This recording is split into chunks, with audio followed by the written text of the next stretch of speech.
Okay, Paul Arnott here from the Hill Team Trials Workshop. We've just got to do a rebuild on a Reiger 5-way today. So I thought it was a good opportunity to talk to you about these shocks and show you in a little bit more detail what goes on and what we can find out about them. A bit more than what's in the supplied manuals. Reiger make world-class shocks. If you ever watch the Dakar, probably the hardest off-road race in the world, you'll see purple springs on just about every vehicle in competition. So they really know what they're doing as far as building a quality unit. They make them for trials bikes. They started in around 2010, 2011 with production models for gas. Adam Reiger had been using them and developing with Reiger for a little while up to that point. They make them in quite a few different levels. The most basic one doesn't have that adjuster here. It just has the rebound adjuster here. If you can see, there's a small screw there. That's what I call a one-way. The two-way has rebound adjuster and a compression adjuster, which is this big purple knob. They also do make a step up from that that has high-speed rebound adjusting and low speed rebound adjusting. There is the big purple knob here and a small adjuster just inside. We'll delve deep into this a little bit more. That's usually the unit found, the 3-way is the unit found on a TRS Riga replica like this. Was found on the gas GP bikes up until recently. Reiger Factory, Scorpa Factory, the Dougie Lampkin Vertigo and the Nitro Vertigo. It's sort of considered the best Reiger on most production bikes. Then from there you'll step up to a bigger bodied Reiger like this one, which is what we call a B40, 40 diameter. This one is found on the TRS Gold, and also Reiger make custom units for specific riders and units that we can order as Reiger representatives. And these have more adjustments again. So they've got the rebound adjuster here, they've got the high and low speed compression adjuster here, they have a hydrostop adjuster, and on some models they'll have another adjuster as well, which is a bottom rebound adjuster. I'll explain all that once we get into rebuilding this one and have a closer look. But that's a rough overview. So there's the smaller bodied ones that you'll find on a lot of trials bikes, really good shocks. And then occasionally you'll get this. This is the B40 that's found on the gold, really limited edition gold TRS and custom made for certain clients. But let's get this one apart, get it serviced and have a look how they work. To kick this off, I think I've got to say to you that most jobs to do with servicing a Reiger or fixing almost any trials damper are jobs that's probably best left to people who have the right tools. It's quite difficult to do it without specific tools for the job. If you want to change the spherical bearings in either end or the spacer bushes, you can definitely do that at home. I'll show you how to do it. If you want to change the spring or adjust the preload, that's definitely a job that you can do as well. But as far as servicing the shop goes, you need some pretty specialized equipment like this vacuum machine from Andriani. You need special clamps and things to hold the bodies. You need quite a lot of specialized little tools that I'll show you here. But it's one of those jobs that without the right equipment, it's very difficult to achieve good results. So this is just a small selection here of tools we have to work on these. You know, removing the spring, holding the body, holding the shaft, regassing, filling with oil, part of the nitrogen fill, getting the seals on, getting the adjusters off with clearance, internal tools, spherical bearing tools. There's lots of special tools you need to work on these units. So without these, you're going to struggle. And just first job on this is always just to get the spring off. Reiger supply 2 spanners when you buy your shock or when you get your bike. This makes getting the springs off a lot easier. There's a large one for the upper preload and there's a smaller one that you can hook in there for the lower. Once you get that off, you can wind it down, and we release the spring. Once you got that started, just keep winding that smaller one down to the bottom, then wind that big one down. Sorry, my hands are in the way. But yeah, wind that big one all the way down to the bottom, and this will just give you some freedom to move that spring and get this retaining collar off the top. So we've got to get this retaining collar off. There's a little circlip underneath, and that'll lift up over the top. So I'm going to wind that down all the way, give myself as much room as I possibly can to play with. We can get it out of the vise and probably do the rest by hand or with a small screw. Okay, now we've got that loose. I'm just going to pull that spring down. You can see that the bump rubber's holding that retaining collar up. So just give that a little press down, and that'll reveal that little circlip that's in there. You can do it with your fingers, or if you don't have good thumbnails like me, you can get a little screwdriver underneath it. But basically roll that all the way around to get that out. That's just a little retainer. Obviously try and lay these things out or put them somewhere in a tray or somewhere where you're not going to lose them. Put them on the bench. That retains the spring. Spring comes off, and then we see the body of the shock. I'll give you a rundown on a bit of this. So that's the close-up of the rebound adjuster there. Basically, that is a little cone shape. And there's a shaft that runs down the middle of this shaft. There's a rod that runs down the middle of this shaft. And that cone, as you wind this adjuster in, a wider part of the cone comes into the right, and that pushes down on the rod that goes down through the middle of this shaft. So that's how you get your rebound adjusting. There's quite a few clicks from open to closed on the rebounder, but basically all it's doing is converting that lateral movement into longitudinal movement here and opening the flow of oil down here in the body of the shock unit. This is just a dust cap here, and we'll remove that and show you the seal head underneath. This is the bump rubber. Now Reiger supply these to us in various different compounds and lengths, so we can adjust the way the shock reacts right at its most compressed movement by changing these bump rubbers. You really need to inspect these and see if there's any deterioration to them. If you've got a light spring on for a heavier rider, these get pretty trashed, and will need replacing. Okay, just show you a couple little features at this end, and features not to play with really. This one that's on all Reigers, this small black Torx fitting. Sometimes it was a hex fitting on earlier ones, but that's the oil fill. So don't undo that. That is direct into the oil area. And if we look around here on the body, you'll see apart from the adjusters, all Reigers will have these two little brass screws. This is the nitrogen fill area. So this one doesn't matter so much. It's just an access port. This one is under pressure. So do not touch, adjust. There's no need to go anywhere near these two.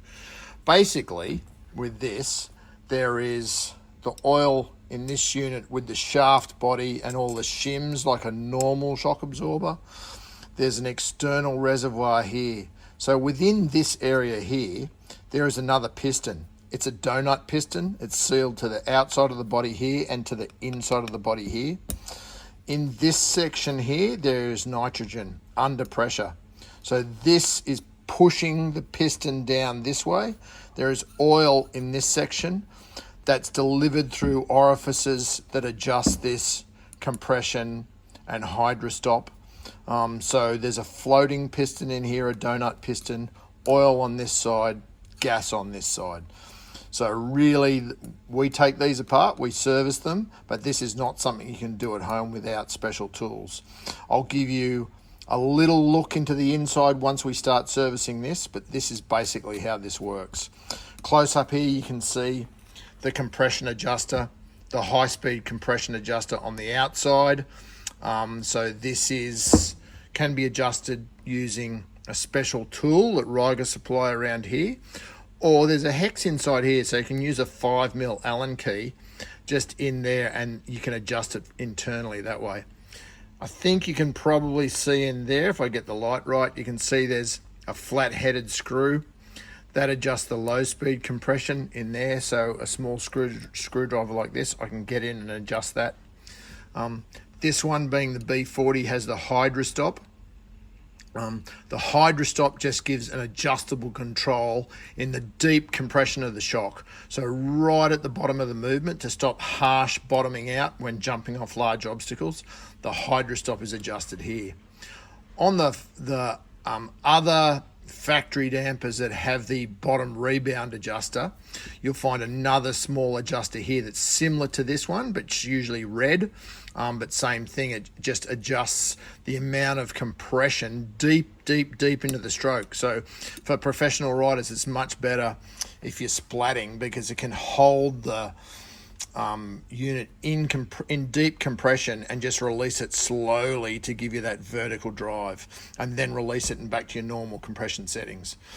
So that's the adjustability at this end, and we've got it down far enough that we can start pulling this apart and servicing. Okay, first to get this top off, I've got this 14mm shaft clamped in a special block that's made especially for this job, that clamps this shaft nicely without creating any damage, but holds it firmly.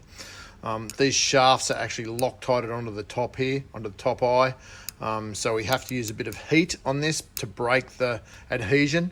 But before I go anywhere, I'm always going to check where this settings were for this rider and take note of them. We need to release all of these before we pull anything apart. So I'm going to count the amount of clicks out, so I know I can get back to that setting, or at least give that setting back to the rider, if that's where we started from when we did this. Okay, so we've removed the cap. We're just going to check the bump stop, see what sort of condition that's in, have a good look at the shaft. We clean the threads up, and now I'm just going to degas and then start on the body. So the trick here is to get the inspection cap out first, and then once I've done that, and I'll put that away somewhere safe. There it is, somewhere safe, not throwing it around on the bench like that. Yep, and then we'll remove this and degas the unit, then we can start working on the rest of the body. That's it. Okay, we've degassed the body. Then we're going to use a pin spanner like this to undo the dust cap. You can just put those in the little holes on either side, and they're not done up usually very tight at all. You can usually get those off pretty easily. They come undone. That comes out, and then you'll see, obviously there's some wear in here, but that's the seal head, and that's access to the internals. Now, using my special clamp, I'm holding the body of the unit here. I'm going to open the access port here for the oil and put in my special adapter, so I can hook this up to the Andriani and drain the oil and hold it under vacuum. Okay, now we've got this hooked up to the machine. I'll get my settings right, so I want oil recovery, I want vacuum. We'll turn it on. This will get a bit noisy, and we're going to drain all the oil out of this before we even attempt to take anything apart. So we want to get rid of all the oil out of the machine, get it as clean as we possibly can. Then we'll take it out of the clamp, and we'll do the service. Okay, we've got this apart. Give you a quick look here before we clean it out. That's looking down inside the body. There's a retaining circlip here that holds everything in place. We haven't gone down into the donut piston bottom reservoir area yet, but this is what we'll look at first. We need to inspect this shaft really carefully, make sure there's no scratches or any witness marks that there's any wear on anything. Just to talk you through what's here, this is the seal head. This is what keeps the oil out, keeps it all retained. I'll just squeeze that off there. Your shaft. So on the seal head, there's this final dust seal here. It always comes out pretty easily. It's a lip seal held in by a spring tight. that sits in the top. Inside here, there's an X-ring. So it's not an O-ring, it's an X-ring. It's got sharp edges. It seals much better than an O-ring. So I'm going to give you a closer look at that. And then an O-ring where it seals to the outside of the body. And then a bump rubber underneath. And a bush in here. So we'll inspect all of this and replace most of these parts. Probably replace the bush. I don't know that we'll replace the bump rubber. That looks pretty good. We'll definitely replace, out of course, always replace the O-rings, the X-rings, the dust seals. This is the part that does the work. You can see down here, there's a Teflon band here that seals it to the body. We will replace that. We will also replace this O-ring underneath and make sure all that's fresh and new. We'll just peel that one off so we know to replace that one. But basically this is the workings of the shock body. You can see the shim stack here on this side to control the oil flow. Another one on this side, shim stack on here. You can see the rebound rod goes all the way down through the middle. There's an oil flow orifice here. There's oil flow here as well. But this is basically the working part of the shock unit. So we'll inspect all of this, we'll pull all this apart. There's no need to show you any of this because you can't do it at home. But that's the internal workings of the main body part of the Reiger.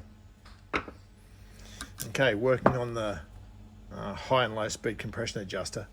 There's a little grub screw in here you can get out with a little Torx fitting. Then you can remove the knob.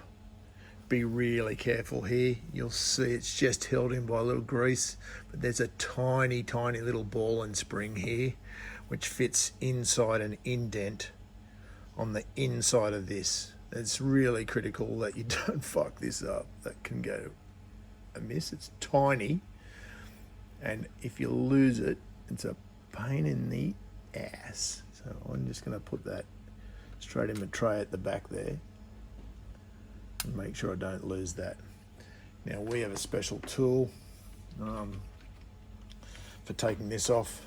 We've laid down a socket so it does actually fit on here and we can get this off. So I'll show you in a second what that looks like. Okay, so now you can see this is out. This is the high-low compression adjuster.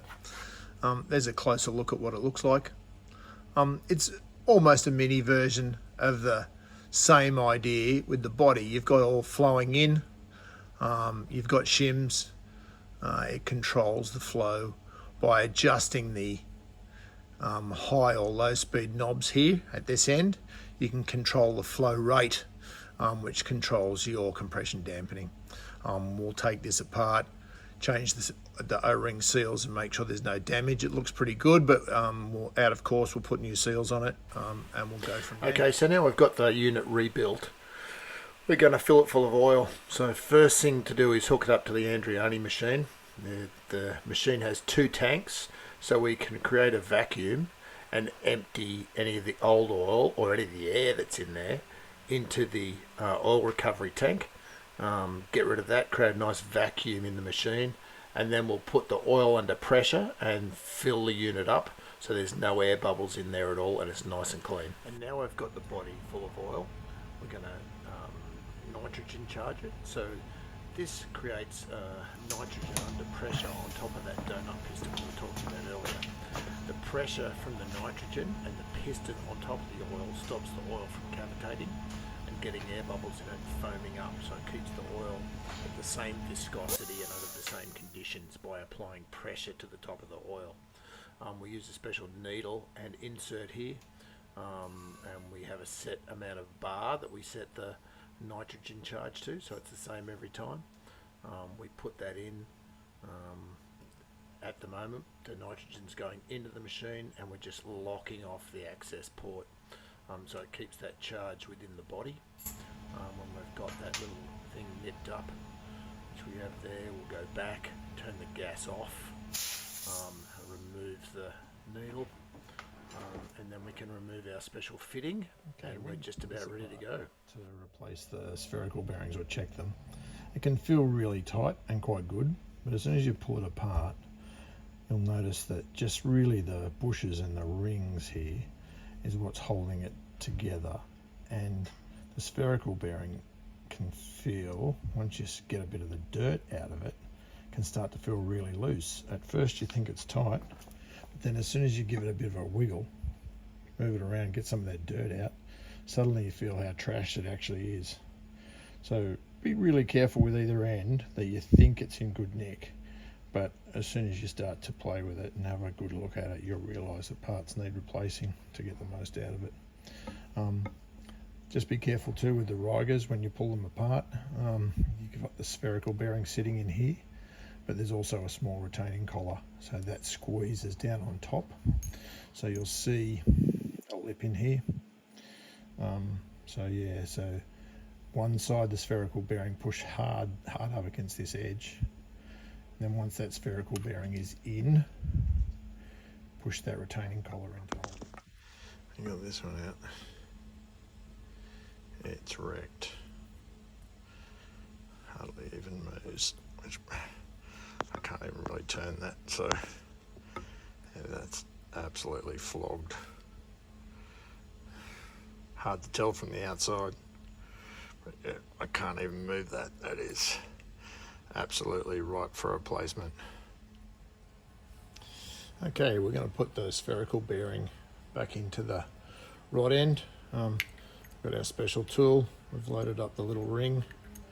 It sits in this little groove. Spherical bearing on top of that. In here. And we'll put that in there. We load that all into the vise. You can do this with sockets. Just we've got something that's made especially for the job. So yeah, just push that into the vise. Get that to sit. I'll do this one-handed. And then we've greased that previously, and then we just wind that in until it seats. One more little nip. There we go. Doesn't have to have too much force on it. Just want that to sit in there nicely. I'll pull that out. Take that off. Take that off. As you can see, that's nice and flush. New spherical bearings in there ready to go. We'll fit O-rings, fit the spacers, and that'll be good to go. And putting these things back together again, another quick little trick is just put a mark on your preload ring, because one full turn of that big preload ring relates to about 1 millimeter of preload. So you can quite easily, by counting the number of times you bring that around from when you bring tension up onto the spring, if you want 7 mils preload, you can just do 7 full rotations of this and you're almost on the money.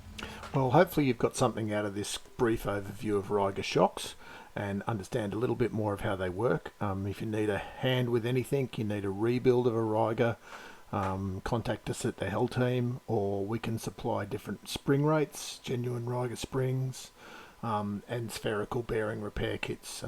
Check us out at www.thehellteam.com. Thank you.